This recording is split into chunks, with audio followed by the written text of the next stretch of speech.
What's up guys? Ako si Pau, Marinong Bicolano. Magandang araw sa inyong lahat guys. Andito pala kami ngayon sa vicinity ng Indian Ocean dahil magbabangkering kami ngayong umaga. Dahil paubos na ang supply ng aming langis sa makina. Ang bunkering guys ay tumutukoy sa proseso ng pagbibigay ng gasolina sa isang barko, habang ang bunker na words ay tumutukoy sa gasolina at langis.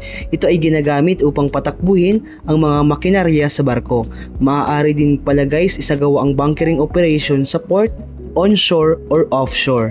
Ito pala guys ang bunker barge na dumikit sa amin sa starboard side alongside. Sila ang magbibigay ng supply ng langis sa aming barko. Habang ongoing pala guys yung bunkering operation namin, yung isang Indiano dito sa barge ay nagaya sa akin ng exchange money. Sabi niya, magbigay daw ako ng Philippine coins tapos bibigyan niya ako ng Indian rupees or Indian money. Sabi ko, sige, kaya binigyan ko siya ng 15 coins tapos binigyan ko rin ng biscuit tapos binigyan niya ako ng 35 Indian rupees. Ayos din no? Dagdag collection ba? After nga ng bunkering operation ay naglinis ako ng aking kabina dahil sa Lunes ay may cabin inspection kami. At araw pala ng Saturday ngayon guys at mamaya may barbecue party kami.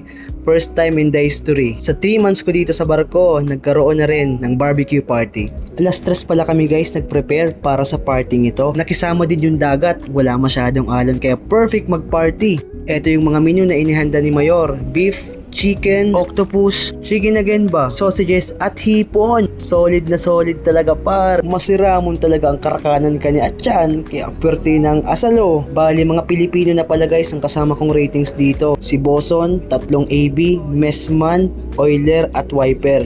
At bago na rin yung chief mate at kapitan namin dito. Pero mga Roso pa rin yung mga opisyal namin dito. Russian ba? Blight. Sa samahan namin ito, wala talagang kupal. Kaya salamat talaga dahil nakaranas din ng masaya at maayos na samahan. At dahil din sa mabubuti at mababait na opisyal, kaya nagkaroon ng barbecue party ito at pumayag si kapitan.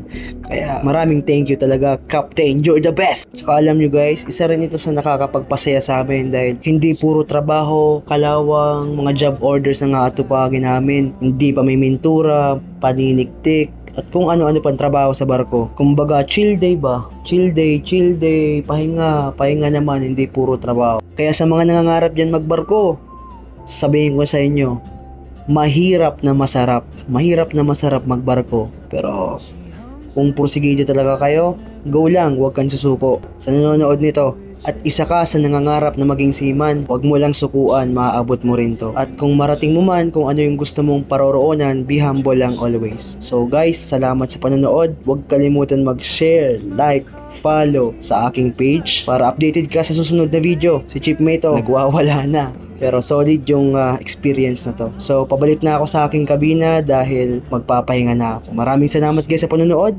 Hanggang dito na lang. Salamat!